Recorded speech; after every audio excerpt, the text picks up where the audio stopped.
Yeah, I'll react to that, sure. Guys, I just got about 2 minutes, 2.5 minutes into the video, and I was planning on splicing it up because I didn't understand it, but I'm just starting the whole video over again. I was very confused, so I'm going through it again. Yeah, there was just so much stuff in the first 2 minutes, and I said how the 18th century on YouTube doesn't get a lot of love that I can notice. Even the 17th century gets a lot, or gets a good amount. The 19th century gets plenty. Of course, the 20th century gets a lot of love. But as far as the 1700s, the 18th century, connecting the 30 Years' War and the Great Northern War to Napoleonic Wars is my kind of goal here. And so you have the Austrian succession. Of course, you have the 7 Years' War, which is the big, a giant conflict. But again, so starting with Frederick the Great and the 7 Years' War kind of stuff. Yeah, so I've been 2 minutes in. It was a disaster, so I need to go through it again. Hope you're all doing well, by the way. It was a cold and misty morning on April 10, 1741. The 28-year-old Prussian King Frederick II looked at the small town of Mollwitz in the province of Silesia. Together with his near 22,000-strong army, he managed to use the cover of darkness and fog to creep up on the Habsburg forces quartering nearby. Judging by the campfires and the lack of movement, they had no idea a larger force was moving in on them. I can see here and here. I'm gonna stick here just because it's. And the lack of movement, they had no idea a larger force was moving in on them. Frederick ordered his soldiers to take up positions and take their battle lines. His right-hand man, the experienced Prussian general Kurt von Schwerin, warned Frederick. If he deployed his army in a battle line, the element of surprise would be long gone. Frederick did not heed his warning, despite repeated pleas from his officers. Many years later, when reflecting on this battle, Frederick conceded he should have listened to them. It would be a costly mistake, but alas, the Battle of Mollwitz, Frederick the Great's baptism of fire, was about to commence. Ever since the Treaty of Westphalia concluding the 30 Years' War in 1648, the Holy Roman Empire had been a shadow of its former self. It was a patchwork of states, dominions, and duchies with Phones away. That's you guys on Discord. That's. Oh. German princes attempting to seize as much power as possible. Over the years, the two ancient European powers, Austria and France, were joined by Britain and Russia. Okay, pay attention. Jeez, this was so confusing. With Poland, Spain, and the Ottoman Empire in decline. Holland and Sweden were unable to maintain themselves among the European giants.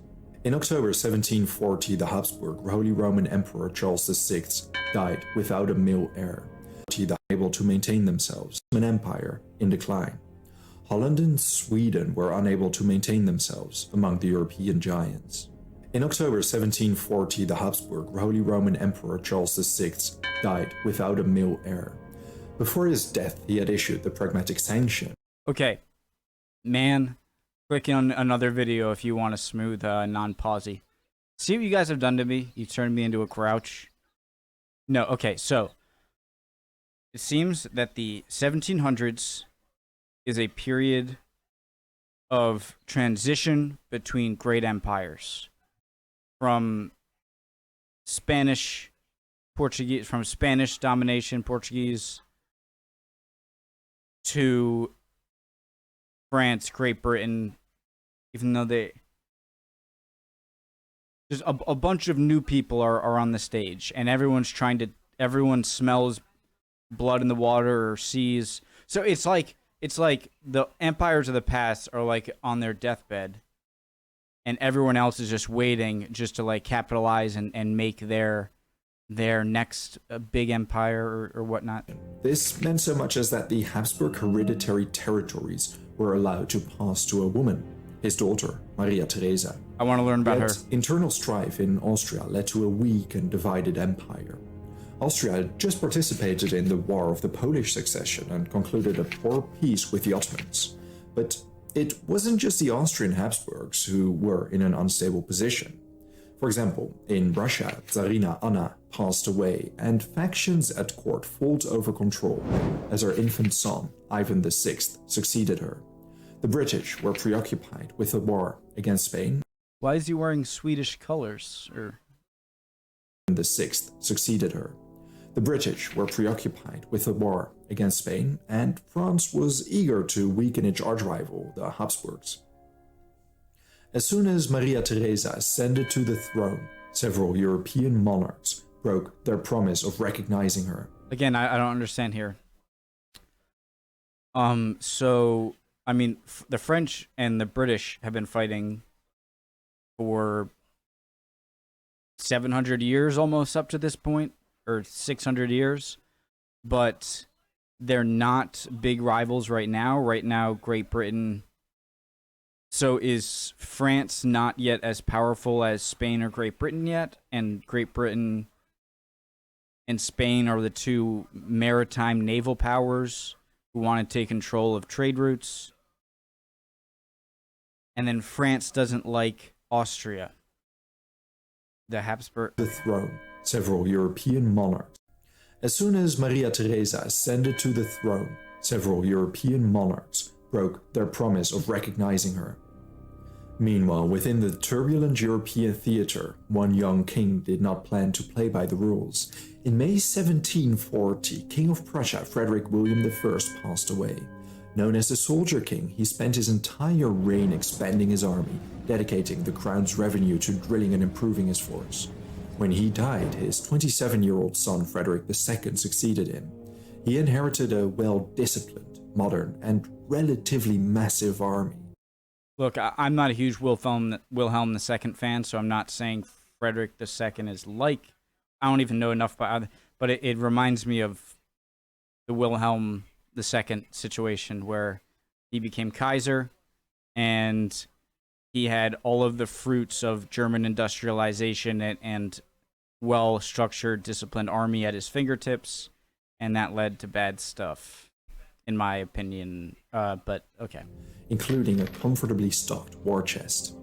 Their healthy finances contrasted Prussia with the less than ideal finances of the electorates of Bavaria and Saxony. Their subsequent rulers spent heavily on palaces, ceremonies, and securing titles. Saxony's elector Augustus III doubled as Poland's king and Lithuania's Grand Duke. Meanwhile, despite the electorate's troubled finances, Bavaria's elector Charles Albert contested Maria Theresa's husband Francis of Lorraine's claim as the Holy Roman Emperor. Being an elector, and thus being able to cast an imperial vote, Frederick figured he shouldn't trade his vote for free. To make sure he played both sides, he assured Bavaria's elector that he supported his claim to the throne, albeit covertly, so he could also bargain with Maria Theresa if she turned out to have the upper hand. As such, the young king seeking to prove himself found himself in an incredibly favorable position. The geopolitical balance in Europe was quite uncertain, with all major powers preoccupied with other problems. So when Frederick learned of Bavaria lodging claims to the Habsburg inheritance and the Saxons following suit, he knew he had to act fast if he wanted to enter So about those hereditary lands. History books. And if we believe Frederick's writings, his motive indeed was that simple. In his own words, the satisfaction of having my name in the journals and later in history seduced me. The logical target would be Silesia, yielding the most tax from Habsburg lands. Moreover, it was one of the most industrialized areas at the time. Using the infrastructure his father left him, he mobilized his entire army much faster than any other European state could. To sketch a timeline, in October, Frederick learned of the emperor's death, and by December 16, his armies crossed the Silesian border. It was an unprovoked and unexpected attack of a minor player against the leading dynasty of the Holy Roman Empire and great power. There were barely any Habsburg troops stationed there, 4,000 at best. By January 17, the entire province was his, except for a few fortresses, among them Brieg and Neisse. All the while, Frederick engaged in active and energetic diplomacy with the ministers at home, European courts, and even with Vienna. Upon hearing of Frederick's callous invasion, the entire Habsburg court responded with shock, horror, and anger. Maria What are you Theresa gonna do about sent it? an army numbering approximately 20,000 under Wilhelm Reinhard von Neipperg to retake Silesia via Moravia. There was nothing but contempt for Frederick's obscene actions.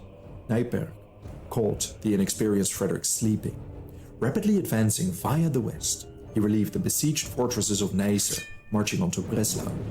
Neipperg's positioning cut Frederick off from the kingdom, headquarters, and supply lines. Frederick now had to hurry back to prevent Neipperg from cementing his position. A race between both armies emerged, trying to reach the other first. Frederick received valuable intelligence, however. Several captured Austrian soldiers revealed Neipperg's position nearby the village of Mollwitz. Thanks to the fog and slight drizzle, Frederick's army could close in on Neipperg's camp without them noticing. What followed was one of the most evident signs of Frederick's inexperience. Instead of using the element of surprise, he took his merry time deploying his army in a battle line, doing everything by the book. Additionally, he miscalculated the distance of a river close by, deploying several units behind a bend and others at a 90-degree angle from his main battle line. While all this was going on, Neipperg pulled on. His soldiers were cooking food and mainly facing the wrong direction. They were spread. Guys, I very much enjoy learning about history like I would enjoy watching a TV show or a TV series or something like that. I know that might sound strange, but I get that same feeling. And I kind of don't like spoilers because I don't know nearly everything about history, and so it might be weird. You don't want spoilers in written history that everyone knows the ending to. But I can't help it. I get into it, you know. And but I want to say I don't mind that he started off with this little scene right here. I kind of like that. Over the villages of Mollwitz and Grüningen. Panicked, he deployed his entire army. Thanks to having their guard down, this took over an hour. And thanks to Frederick taking his time, he allowed his enemy to position themselves in a proper battle line. Regarding the army composition, the Prussians enjoyed multiple advantages. The Austrians commanded some 19,000 troops, whereas the Prussians fielded 21,600 men. Furthermore, they utilized an iron ramrod, a novel way to increase the firing frequency of their flintlock muskets. As a result, the Prussian infantry fired up to 3 times more rapid than the Austrians. In addition, Frederick's late father drilled the Prussians, making them renowned for their discipline. In contrast, many of the Austrians were recently levied recruits. Frederick's infantry and artillery outnumbered the Austrians. However, the Austrian cavalry outnumbered the Prussians 2-1. The Austrians positioned their army in one long line with cavalry on its flanks. Meanwhile, Frederick himself manned the right flank of his army, consisting of a mixed cavalry-infantry contingent. The 2 center lines consisted of the Prussian infantry. On the left stood the heavily outnumbered Prussian cavalry. At around 2 p.m., Frederick ordered his artillery to open fire and his 2 center lines to advance onto the enemy positions. This was Frederick's first serious experience of battle. Several shells impacted the Austrian left flank, where up to 5,000 horsemen were stationed. Understanding they were under fire, they took the initiative, and without waiting for orders, they decided to launch a charge against the Prussian cavalry. The latter didn't attempt to counter the charge, despite a numerically superior Austrian force now charging them head-on. When both parties collided, the latter didn't attempt to counter the charge. To launch under fire, they took 1,000 horsemen were stationed. Understanding they were under fire, they took the initiative, and without waiting for orders, they decided to launch a charge against the Prussian cavalry. The latter didn't attempt to counter the charge, despite a numerically superior Austrian force now charging them head-on. When both parties collided, the damage inflicted on the Prussians was significant. It didn't matter, Frederick was among them. Many of the Prussians devolved into a rout. Eyewitness accounts describe Frederick to behave with incredible courage, more than once risking his life with near indifference, but it didn't change a thing. With the Prussian cavalry crumbling and fleeing, The right flank of the center infantry lines was now exposed. Part of the Austrian cavalry charged into them. The situation appeared rather grim, if not hopeless, for the Prussians. The battle had only just begun and they lost control of the battlefield entirely. General Kurt Christoph Graf von Schwerin urged Frederick My king, I advise you to abandon. to leave. The king, appreciating his less than favorable situation, heeded this warning. He fled to the east with his cavalry unit, nearly being caught in the process. With Frederick gone, Schwerin, a veteran general, took over command. No matter his experience, Schwerin had a rather daunting task cut out for him. By now, the Prussian cavalry was entirely scattered and the Austrian cavalry was making serious inroads against the Prussian infantry, launching constant charges against them.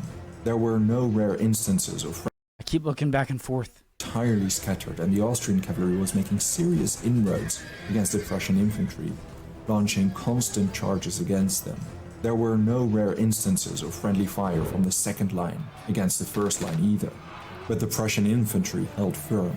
They continued firing volleys against and engaging in close combat with the Austrian cavalry. They killed their commander and caused significant casualties. When the Austrian infantry regiments tried to join the fight and relieve pressure from the cavalry, they suffered the brunt of the Prussian lines firing volleys at an incredible pace. After a while, the Prussian infantry finally managed to fend off the Austrian cavalry. Subsequently, Schwerin ordered the surviving infantrymen to loot the ammunition from the slain soldiers. He concentrated the majority of the Prussian infantry on his right flank. Then he ordered the right flank forward. The left flank received the same order shortly after. I do appreciate the the rooks. No, is that the rook? The knight on the sometimes you can tell in other videos by if it's one cross, but just to make sure you know where the cavalry is, I like that. The Prussian bulwark advanced. The little things. The left flank received the same order shortly after.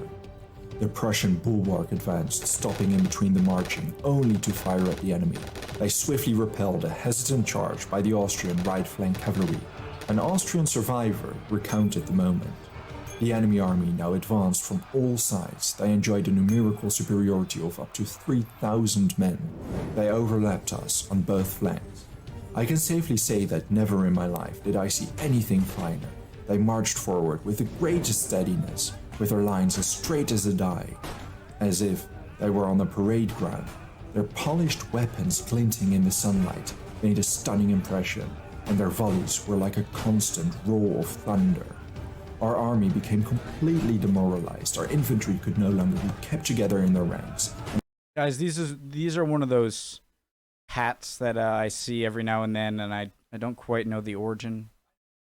Army became completely demoralized. Our infantry could no longer be kept together in their ranks, and our cavalry no longer had any wish to form up against the enemy. The Prussian right flank was the first to reach the Austrians. Besides firing, the front lines engaged in heavy close combat. Brutal fighting spread along the entire Austrian line. This went on for a time as the Prussian left joined in soon after. The Austrian left was the first to break. As they saw their fellow soldiers flee the battlefield, the other soldiers too broke rank and abandoned the battlefield. Nyperk understood they were losing momentum. It would be challenging, if not impossible, to emerge from this situation victoriously. By the late afternoon, Nyperk ordered the official retreat.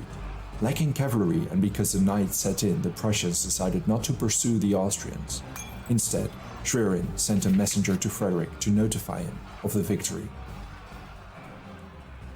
The Austrians retreated to Neisse, and the Prussians laid siege to Brieg, and they captured it on May 4th. Frederick made several mistakes during the battle, which he agreed to in his self-critical battle account.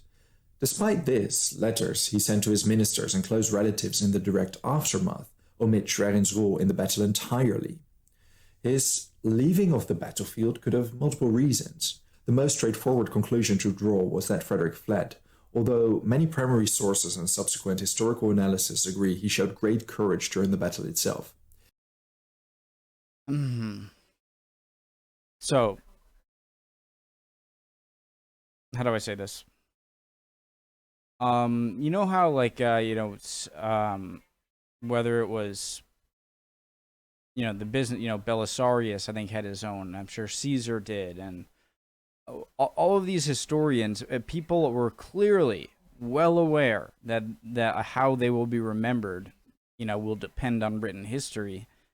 And I'm not saying, what are you saying? Like we should just take every account written in history and just say it's probably all wrong? No, but like who would have the guts to write in the time while Frederick's still alive? Like, yeah, he fled or something. So with history, I just think it's always good to keep that in mind, that these are people with flaws trying to document history, and some things can be wrong, but that's part of the fun, You gotta seep through the logical. Let's go. He likely left upon repeated pleas by General Schwerin.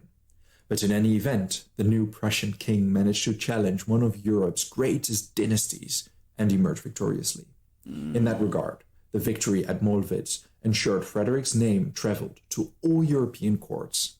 Despite not being in command himself, Right. and the triumph largely having been achieved thanks to the discipline of his forces instilled by his father, And what's it his was name? a victory, nonetheless. And the young king made sure he learned of his mistake. 1348. And what about Count Schwern here? Give him some credit. He's like, hey, Freddy, you got to get out of here, man. You're going, you can get killed. Yeah, you're probably right. All right, I'll take over. We won. Then Frederick goes around Europe. I'm amazing. Okay, sorry. Ordered the official retreat. Understand, I did graduate with a degree in history, actually, but it was more of a final thing. I just needed a degree. I wanted to go to I transferred to Providence College. History met the criteria. I'm like, yeah, okay. And I finished my credits and I got the degree. And ever since, I'm like, okay, I have a degree in history.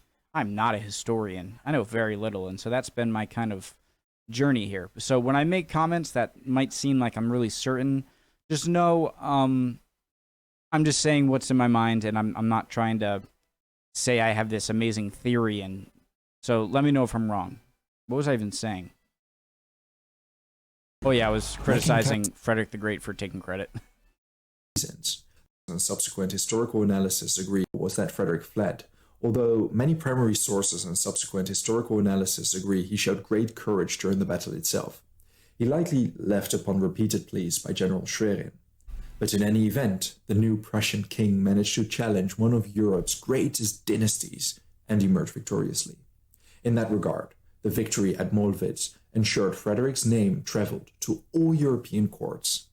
Despite not being in command himself, and the triumph largely having been achieved thanks to the discipline of his forces instilled by his father, it was a victory, nonetheless. And the young king made sure he learned of his mistakes. He set up a grueling training regimen for his cavalry to never again be unprepared.